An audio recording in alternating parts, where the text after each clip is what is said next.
Boa noite, pessoal. Meu nome é Bruno. Hoje estamos aqui apresentando um podcast Sol a Sol, podcast do Agro. Compondo a mesa aqui estamos com Luiz Fernando, Luiz Felipe e nosso convidado, o senhor Darius. Por favor, se presente. Dário Luiz Bolzan.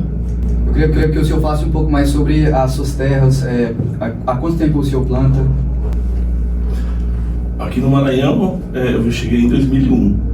Mas no sul, desde que eu nasci, meu pai já plantava soja. Eu me criei na roça e depois, em 2001, a gente veio para cá, tinha 28 anos e estamos até hoje aqui.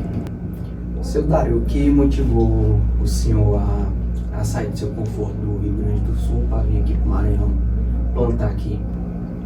Não era muito conforto lá não, nós morávamos na beira do rio, era frio demais, geado, trator sem cabine e o espaço era pequeno. O que mais me incentivou, que eu gostava da lavoura, e eu olhava lá que o espaço lá era pequeno, não tinha como progredir. Sim. Então aquele pensamento até que deu certo de vir para o Maranhão. Mas aí também, seu Dário, como surgiu essa oportunidade? Da onde que veio essa ideia também? Tipo, foi alguém lhe chamou para vir junto ou você decidiu vir sozinho? Foi assim, o meu cunhado, ele casou e veio para o Goiás, ali em Jataí ali.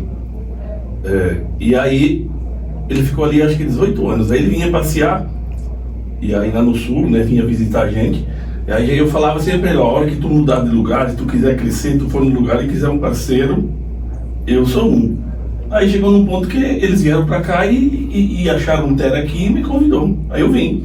Ele tá aí até hoje. Muito interessante. E qual que foi a sua, para você, qual que você acha que foi a sua maior dificuldade no estudo, nessa trajetória até chegar aqui? Tipo assim, quando a gente decidiu, pra ter uma ideia, eu nunca tinha saído mais de 100 km com um caminhão. Eu botei a mudança em cima do 1113, que eu turbinei, ele formei o motor e vim dirigindo até aqui. Nossa. Seu Dário, e fala para nós também como que foi os primeiros plantios aqui no Maranhão. Como que foi a primeira safra, o que você ouviu de dificuldade, principalmente de diferença de lá do sul para cá, para o Maranhão. Em primeiro lugar, aqui os costumes das pessoas são muito diferentes, mas eu não reclamo, fui bem acolhido. Só que daí eu cheguei de caminhão aqui, um amigo meu que fazia parte da nossa sociedade já estava morando aqui. Aí eu cheguei com o caminhão com a mudança, a família chegou e cadê casa? Minha mudança ficou 15 dias em cima do caminhão, na frente da casa dele, dormindo de favor na casa dele, até alugar uma casa. E aí depois, na chapada lá na roça, tinha só um pedacinho aberto, um baraco de palha, minha cama era tijolo com tábua, e não tinha água, não tinha energia. O começo foi só para quem teve coragem mesmo. Passo de fé, teve um passo de fé. E a sua família, você construiu ela aqui ou você conheceu a sua esposa no Rio Grande do Sul e veio pra cá com ela? Eu tinha 28 anos, eu já era casado há 8 anos. Já tinha o Darião, a Marjana, minha outra filha que é pequena, e o Cássio que nasceu aqui no Maranhão. Já vim com a esposa e a família. Entendi. E o que sua família achou dessa vinda pro Maranhão? Assim, tava todo mundo bem consciente, né? Estranhou muito no começo, foi difícil. Aí a gente ia pra fazenda, eu ia de carona com o cara do meu sócio, não tinha, voltava fim de semana quando dava. Então no começo assim, só que quando todo mundo pensa da mesma forma, a gente consegue ir enfrentando, né? Mas acontecer. Pra construir seu patrimônio, né? Seu Dário, e a primeira terra que você conquistou aqui, aonde foi? Na realidade, meu cunhado comprou aqui. Sim. E eu tinha tudo deixado pronto lá. Eu vendi sem conhecer aqui, daí que eu vim ver. Ele comprou a fazenda e eu comprei tantos por cento junto. Foi lá na Ilha de Balsas. É lá que começou toda a sua trajetória na agricultura, foi lá, né? No sul a gente já plantava, mas era um espaço bem reduzido, né? Sim. E então na Ilha de Balsas a gente que começou, e aí a minha sede até hoje, nessa primeira lavoura que eu comprei, né? E era toda descerado, não sabia, comprou um CBT, não sabia nem dirigir. Aí teve que aprender a dirigir, enleramos tudo, trabalhamos assim, tinha que fazer, não tinha outro jeito. Sim, sim. E hoje a fazenda expandiu, né? Tem quantos hectares? Hoje a área própria tem uns 1.300, mas com as arendadas já vai chegar a 3.000 hectares no próximo ano de plantio, né? Seu Dário, e assim, pro senhor Como foi essa safra de 24, 25? Como que foi o movimento? Você gostou da produtividade? Teve uma negatividade positiva para o senhor? Conta pra gente um pouco. O começo nosso aqui foi um pouquinho complicado, deu estiagem no começo, é que a gente está forçando um pouco o plantio para fazer a safrinha. Então acontece esse tipo de, às vezes quando ele planta, mas no modo geral foi muito boa. O senhor acha que deu para cobrir todos os custos ou você acha que podia ter sido melhor? Ou que, sei lá, ano passado houve uma produtividade menor? Enfim. A produção até foi boa. O problema está acontecendo, a diferença da paridade do custo com o preço do nosso produto. Por exemplo, o óleo diesel a R$6, o soja a 110, um pneu de trator é 20, 30 mil, o mecânico para ir na fazenda e voltar é 7, 10 mil reais. Então não está fechando o preço do produto com o custo que a gente tem na lavoura, né? Entendi. Bom, pessoal, a gente vai dar uma pausa aqui agora para poder dar continuidade com o próximo bloco. Pessoal, voltamos aqui com o segundo bloco, com o Elias, Paulo, Cássio. Vamos dar continuidade ao assunto. Seu Dário, como é que foi o começo? As máquinas eram pequenas, o tempo de preparo de solo era como no começo de tudo? Eu vim com um tratorzinho, né, um 6300 do Sul. Aí achamos lá no penitente um gaúcho que estava indo embora, compramos um CBT, um gerador e começamos. Aí começava a enleirar e era só com aquele tratorzinho, uma grade de 12 discos, dia e noite. Não parava não, para poder começar devagarzinho a abrir as áreas, né? Certo, e o primeiro plantio, como que foi? A compra de produtos, como é que era naquela época, a disponibilidade na cidade, tudo? Graças a Deus que nem o meu cunhado, tipo assim, ele já tinha um nomezinho mais ou menos nas empresas, e aí ele financiou a gente, né? E aí deu um dinheiro e a gente comprou os produtos e isso é para plantar, né? Mas graças a Deus teve um bocado dos primeiros anos que as safras foram boas, não dava seca, não deu seca, nada. Parece que foi uma bênção de Deus. Nossa, senhor Dário, a gente sabe que hoje em dia, até nos tempos atuais, o produtor ainda tem muita dificuldade, né, de seguir nessa profissão, de produzir alimento, e a gente tem que buscar força em algum lugar. Queria que o senhor falasse da força com a família, principalmente o senhor que é um produtor que conta com o apoio de toda a família junto, né? Que a importância da família num negócio que nem esse nosso. Eu pessoalmente fico muito feliz. Meus 2 filhos trabalham comigo, a minha esposa compreende as coisas, todo mundo unido. Então, e uma preocupação que eu tenho, que eu vejo, que é poucos produtores que estão dando sequência familiar. O que vai acontecer daqui a uns tempos? Vai virar tudo empresa e todos vão ser empregados. Verdade. Certo, é isso aí. Seu Dário, eu gostaria de falar, se você puder, o que você pensa futuramente com a questão da produtividade do plantio do Maranhão, o futuro?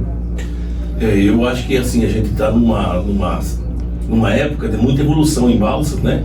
Chegou em Pasa, o porto de São Luís é um dos melhores que tem. E só tem 3 portos profundos, que nem o do Maranhão. Então eu acho que nós temos num local muito interessante. Nós temos o Nordeste perto e nós temos o Porto Bom e nós temos mais a Impasa que vai consumir produtos. Então eu acho que daqui nós temos numa época que a gente veio evoluindo. Só que agora a evolução vai ser mais rápida ainda. Sim, sim. Certo, e hoje, no cenário que a gente está, com todas as questões, você acha que compensa abrir terras, aumentar a área, essas coisas do tipo? É uma questão muito complicada hoje, né?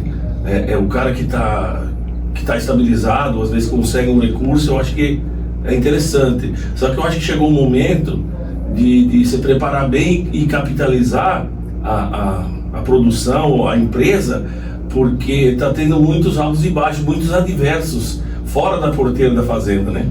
Sim, de fato. Dificuldade de acesso, às vezes, a um crédito, a uma infraestrutura adequada, que o nosso estado também sofre com isso, né? Seu Dário, entrando em outro assunto, questão de mão de obra.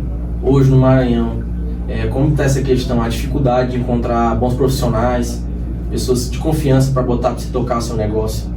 Como que está hoje em dia a busca por esses profissionais? A gente está encontrando com facilidade no nosso estado, está tendo que buscar de fora?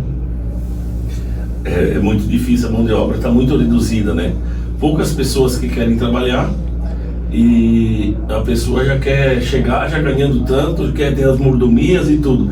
Eu, graças a Deus, minha fazenda, a minha, dos meus filhos, da família, é perto do povoado Ananás. Então ali tem muitos profissionais e a gente comprou um ônibus e a gente pega pela manhã e traz à noite. Então a gente consegue ter esses funcionários, porque você vai numa outra fazenda, vai ficar 15 dias longe da família. Então a gente tem essa certa tipo assim, essa bonificação, tipo, essa ajuda, né? Por causa disso. E outro que a gente trabalha certo, né? A pessoa que trabalha, a gente dá valor. Sim, com certeza. Da mesma forma que você conta com apoio familiar, os funcionários também têm, querendo ou não, todo dia a presença da família ali para estar apoiando a crescer junto com a fazenda. Graças a Deus a gente tá botando cada um numa tarefa.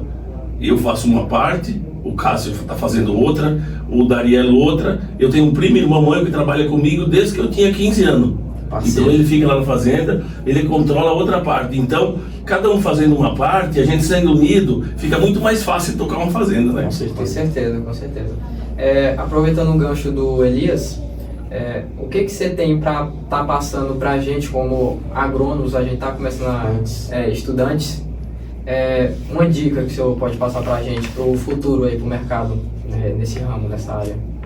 Eu acho que a pessoa tem que estar bem preparada e estar bem consciente que hoje em dia o produtor, as pessoas, a gente tem que ter uma forma, montar uma estratégia para mostrar o seu trabalho conquistando a pessoa. Não tem vendedores que eu já vi, ou agrônomos, ou coisa que já chega na fazenda, já quer sair ganhando. Primeiro tu conquista, tu mostra teu trabalho para depois você ter o retorno. Tem a humildade, né? Justamente. Certo, então esse aqui foi o nosso podcast, pessoal. Encerramos por aqui. Muito obrigado pela sua presença, seu Dário. Foi muito bom ter você aqui. Meninos, querem falar alguma coisa? Agradecer pelo conhecimento passado, né, na conversa. Apesar de pouco tempo, mas a gente pôde ter uma noção de todas as dificuldades, né, para chegar hoje e ter conquistado muita coisa, né? Hoje eu vejo também que as pessoas já querem ter o conforto, já quer gastar antes de fazer, já quer fazer. Eu tenho casa faz 3 anos. Eu sempre morei em casa alugada. Nunca tive uma casa. Então, o meu carro era tudo furado no começo. Hoje as pessoas começam a trabalhar, já tipo quer um carro tem que ser do ano, já quer uma casa chique, uma coisa. Então o meu dinheiro eu investia lá na roça. Então tá mudando essa perspectiva. Eu não sei se é certo ou errado. Só que daí a pessoa não consegue, porque hoje, para tu fazer alguma coisa, tu tem que ser muito bom e economizar, porque o dinheiro some rápido demais. Com certeza, se não tiver um planejamento. Então é isso. Boa noite e obrigado. Boa noite, agradeço pelo convite aí de vocês e fico feliz. Tomara que ajudou alguma coisa, né? Com certeza, Muito obrigado.